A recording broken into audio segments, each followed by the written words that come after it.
My name is Jimmy Maxwell, and I'm chatting with Staxx.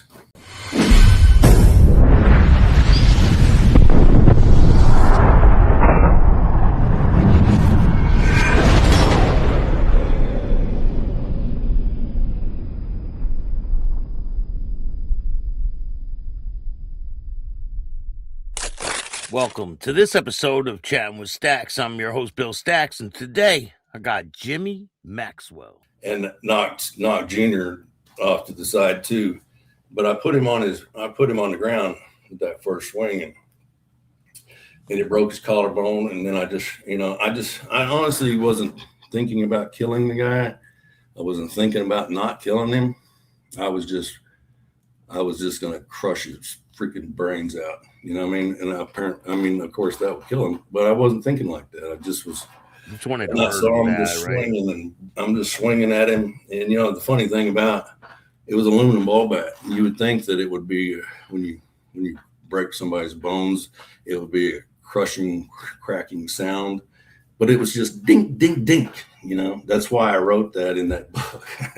The sound of the bat. You know what I mean? It was surprising to me, but so you don't even realize what the damage you're doing. But so he's on his back, and he knows he's fighting for his life, or he's trying to, and he throws his legs up, and I break them. And he throws his arms up, and I break them, and he just crawdads as best he can away from me because I'm trying to crack his skull open, and I don't even think about it. I'm just thinking about what he did, and the emotions that I had and the emotions that I saw her have.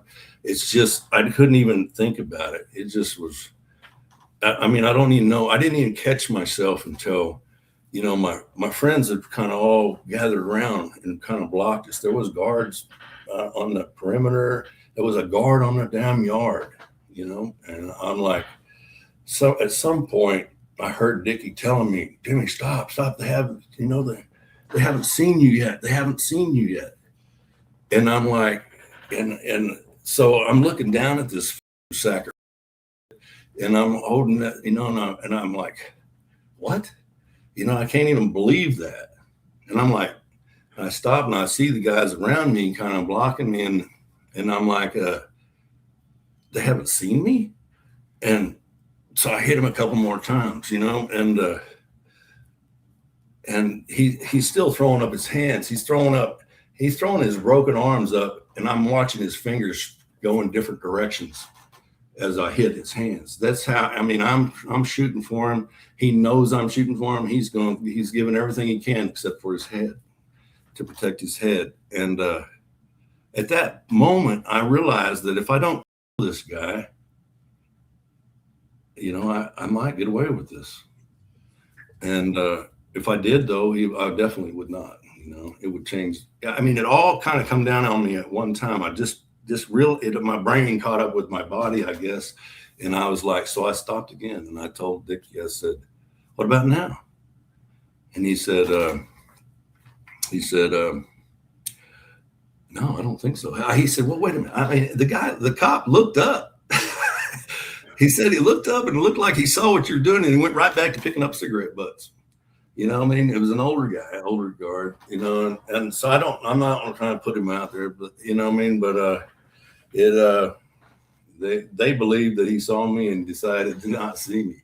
And so I don't know if that's true or not. I didn't even see the guy. All I know is at that point in time, I realized that, this guy was crushed. He was gone. He's not going to be the same ever in life again. And I don't need to kill him. And I had delivered justice, in my opinion. And so I told the second, he's laying there and I told him, you're lucky I didn't find a knife. That motherfucker be hanging out your chest. And I handed the bat off and I walked off. I went into there to my cell, and there's 3 or 4 guys standing out in front of my cell. And I was just thinking about the guy that owed me money because I knew they were going to come get me. And I heard somebody saying, I got to talk to Jimmy right now. And here's your money. I told him he'd already knew what was going on. He just got off the phone. He said, "Hey, your money's on the way as we speak." He said, "Just so you know." And yeah, it's like so. I said, "Well, it's a good thing because I was fixing to come see you next." And but the crazy thing is that they didn't come get me. They did not come lock me up right then. It was about 3 or 4 days later that they locked me up, and it was actually for something else. However, the cops did come tell me that they knew that was me, and I'm like, well, why didn't you lock me up? Well, and they're like, well, I wouldn't. Nobody, people were telling on me, but nobody would put nothing to paper. And really, the fact is, I think he wasn't supposed to be there. The guy was not supposed to be on that yard. And I just think that at the end of the day that they made a mistake. They made a mistake, and they didn't really want it to be like blasted out there. But they did get rid of me as soon as they could, obviously, without that being the highlight of the situation. But were you nervous that they were going to come in there and get you like those 3 days? Were you like, damn, I'm going? I was amazed that I was already packed. I just assumed it was going to happen at any time. You know what I mean? But and as it went on, there was one of those administration people did say something, like I should be sitting in the courthouse right now. You know what I mean? But they just still didn't lock me up. You know what I mean? I do not know why, I swear, but I'm assuming that it had to be because of it was a private prison and they had made some errors. So if this was a state facility, you probably would have took a ride, right? I probably would have been, still doing time over that.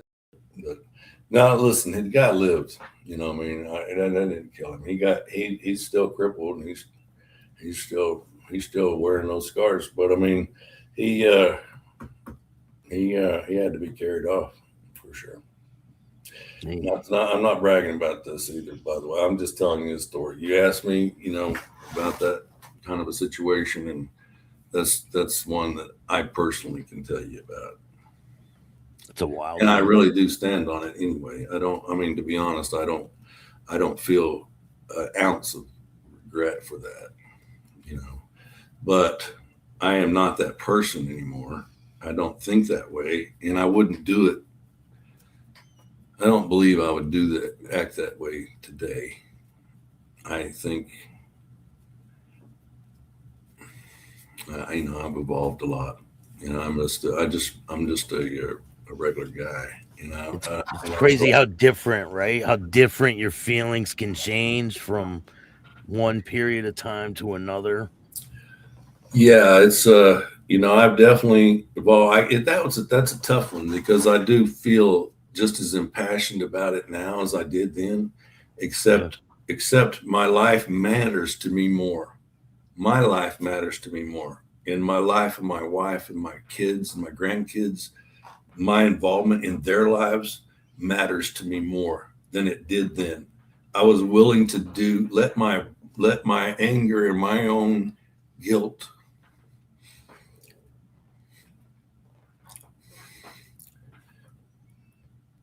just overwhelm me to the point where if I killed him and I got a life sentence, it was, I was willing to do that, but I'm not today. That doesn't mean I don't feel the same way about somebody like that. Yeah. It just means that I am, just like every man in this probably country would feel about that same thing, but not every man would give up his life and, give up the fact that his wife and kids need him. And look, the husband, you see what the husband said, right? The husband makes more sense to me today. But the other thing he was saying, how make someone else do it. No, you're 100% right. I'm not saying it. It's just the point where the only thing that, is the point that he had. See, like I said, I didn't really snap about his daughter. They had a newborn, pretty much. I didn't think about that till years later when I started trying to make. I'm writing. It might have been before I wrote the book, but during all that, it's you think when you're writing a book about stuff, you're thinking about the things that make things the way they are. People think the way that they think, or why they responded the way they responded. And, at that point, I was already realizing that I had really let my children down. I mean, I had spent all these years in prison when I should have been home, taking care of them, guiding them. My son is in prison right now for a very long time, and I should have been there. And, so if I would have been on a different path earlier, I could have been, so anyway, I understand. I figured out that, where he was coming from at that time. He's probably still, a coward. I don't know. But, the thing about it is the one thing, but it doesn't, it's not a coward to want to be there for your people that are counting on you, that love you. But, whether I'm saying he's still maybe a coward because he may have, but not because of what he said right then, but just because I don't know what was in his heart. I don't know that that was all that was in his heart. You know what I mean? But if that was what was in his heart, because he cared about his child so much that he did not want to risk any further damage, to his daughter and his wife by him getting in trouble, that I respect. That I can see and understand and get my brain around. And anyway, I used to never understand it either when people would say, "Oh, you can't," but then you're not going to be there for your kids once you're gone. You do something, then you're not going to be there for your family and your kids. Yeah. Well, when you missed your life, like when I got out last time, my son was 16. I knew that it was bad. And because he's like, Dad, why do you get out here trying to tell me what to do now? Where were you? He's doing that stereotypical shit. That people say that their kids, that's is all happened, and I tried to tell him, I used to do speak outs and stuff for the kids and stuff. And I knew some youngsters that were doing a lot of time because they were trying to steal. One was trying to steal a motorcycle. He did steal a motorcycle. The cops were after him. He was 4 blocks ahead of him, and the cop was coming through. He ran a red light, and he got hit and killed. And they charged him with this murder because of the crime that he was committing caused this accident. Yeah, I don't understand that because if you didn't actively have any intentions of harming this person, how can you be charged with murder? I think they kind of stack all the laws against you. I get it. I mean, I understand, people are tired of crime, people are tired of this and that, but let's not just keep things in the reality of the world, in reality here, Yeah. I mean, the guy, but so I use that as an example a lot of times with kids, though. But the fact is he got that time. He got 85 years for that. Maybe And reckless, right? Reckless voluntary manslaughter. Like he didn't mean to do it, but they charged him with murder, right? Murder, second-degree murder or something like that. And he got 85 years. And so, I tried to tell my son, and I said, you got, this is what happened to a friend of mine. You know what I mean? And this is this you gotta guard your life. And I mean, the next thing you know, I mean, I was back in prison by then, but he was off on drugs, and he was trying to steal a truck, and it was foggy, and the truck was running, and so he just jumped out of the car he was in and ran over there and jumped in there, and tried to get off on it. Well, the owner, this lady, she ran out there and grabbed onto the truck and was holding on to the truck, and he didn't know what was going on. He couldn't see out the windows, and he's hitting reverse, and he's trying to, and he ended up running over the lady, and she died. And it was it was the same kind of thing, you have to, so and he's still in prison, and I feel, I mean, the family of those people, I mean, I feel for them. There's nothing I can do to change it. I would if I could. My son couldn't believe that that's what happened. He never intended to do that. He wouldn't harm a soul. Then he was, but he, but he did, and this is what happens. And you do, you got to pay for what you did. But he's got 45 on it for that. One decision can change your life forever. One decision at 18 years old. But the whole idea is to get to the younger people and try to just convince them to care a little bit, just to think about what you're doing just a little bit, so that you can see what could happen, what might happen to just like that one decision can do to change your whole life. And my son he's in the shoe right now, in the place he's at. And, I talk to him now that I'm out of prison myself, and I'm able to, take his phone calls and chat with him and stuff. And, I mean, to give somebody hope that's, looking at their life, just we're going from 18 to 40, it's hard. It's hard. But, I try to tell him that all the time I've done, I mean, if you would have told me that I was going to do 35 freaking years or more, I would have probably, I guarantee you that I probably would be feeling like as hopeless as he does. You know what I mean? And there's probably been times that I did, and I, like, when I had all that time, I was pretty crazy. But just trying to give him hope and understanding that the one thing about time is it passes. It continuously passes. And, I was a younger man, and now I'm an older man, but, life is still good. And, now that I can see what life is really about, I can really appreciate it at this point in my life. You asked me when I was 18 if I had any goals or any thoughts. Like, I didn't, but I couldn't appreciate it then. I do now, and it makes it that much better for me, I think. And we know now we're at a point where life is about trying to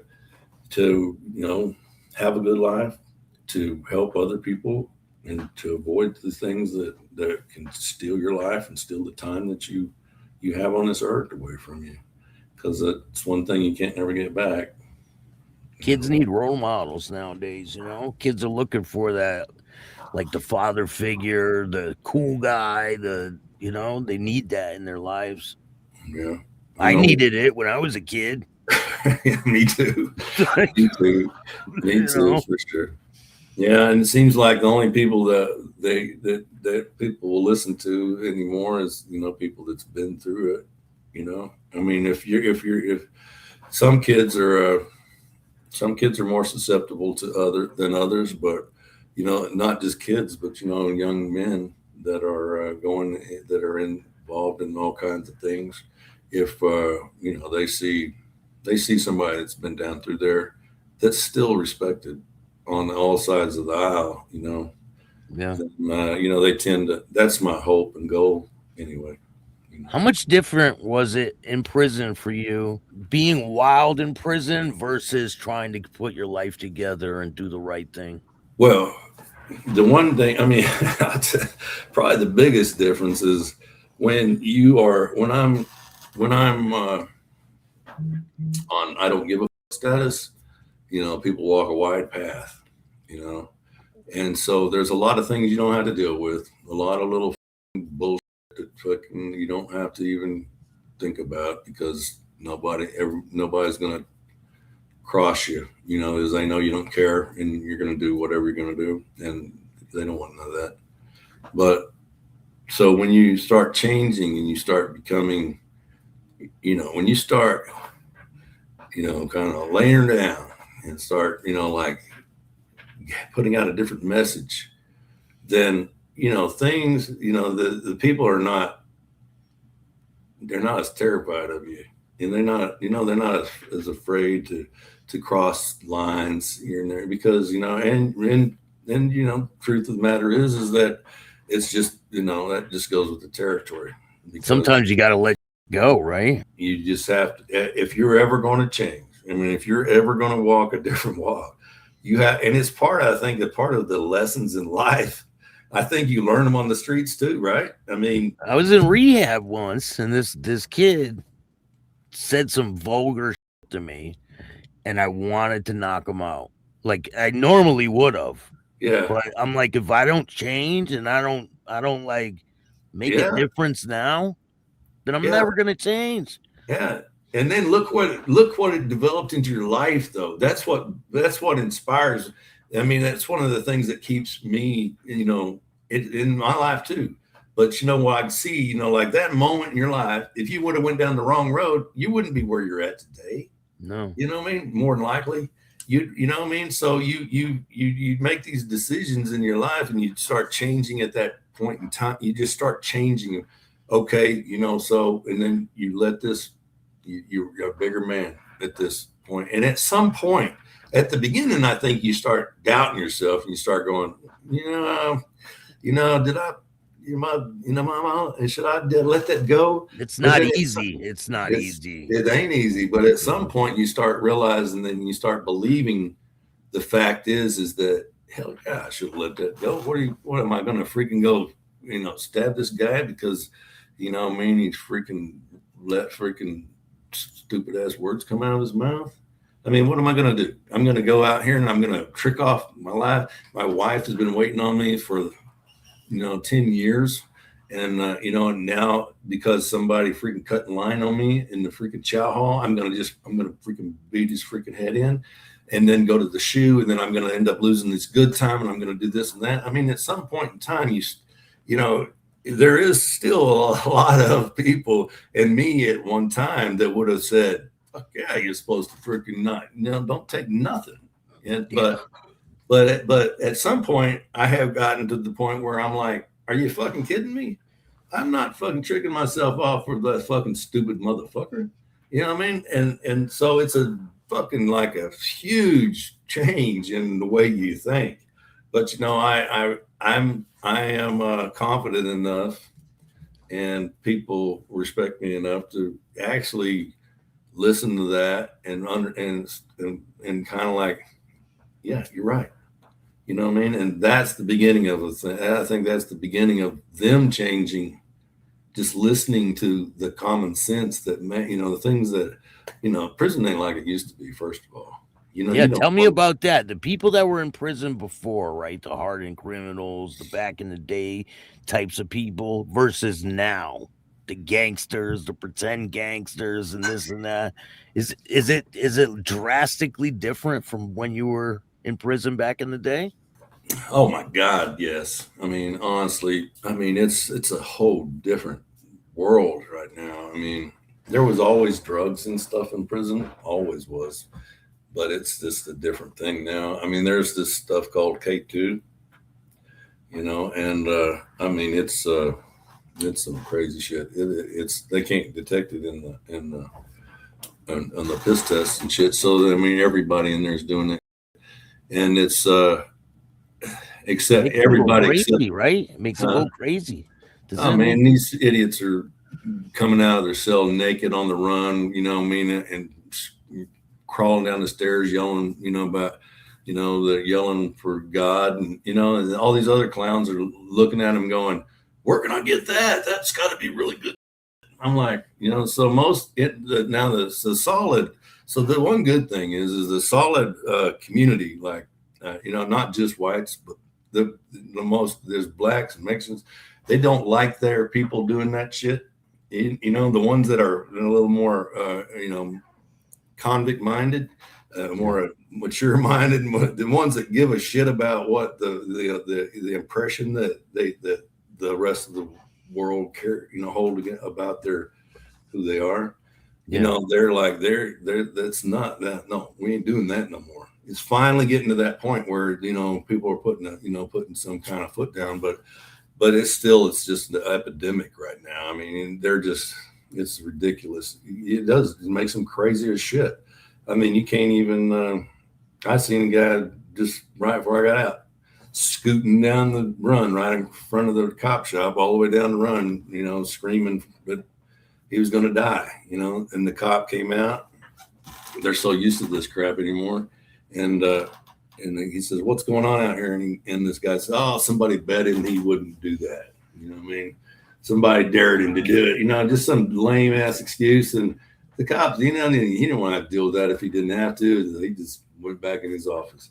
But it's just so, because he knew, first of all, if he did go get him, the guy's going to go down there, they're going to piss test him, he's going to be clean, and then he's going to send him right back. It's just it's one of those situations where but that's just one little aspect. There's not the fact is the mentality of the integrity. I mean, I say integrity. When I was young, I think I believed in the convict code. I'm a person that is, I'm easy to read. I mean, you get what it's pretty simple, right? You don't tell on people. You respect people. You don't tell on people. Like, it's pretty simple. Yeah, you just the convict code. It's like, and I believed wholeheartedly in because I am what I say I am. You know what I mean? But I didn't realize that not everybody is like that. You know what I mean? So there's a lot of older convicts that I held a high standard that didn't, that later on, years and years later, that didn't, they changed, or that you find out things that they don't really mesh with the what they tried to represent. But so you learn about people, you learn about then, and you start developing your own, that's one of the things that helps you to become your own man too, and you're like, you realize that you can't count on other people to be who you are. You need to be who you are and be solid to yourself and be solid to your friends. And, so I just say all that to say that, there is a huge difference. There is, but because it seemed like there was a lot of integrity and stuff with the convict code back then. And there was, to some degree, because there are a lot more than there is now. But now there is none. It is not. It's really not. There's the people.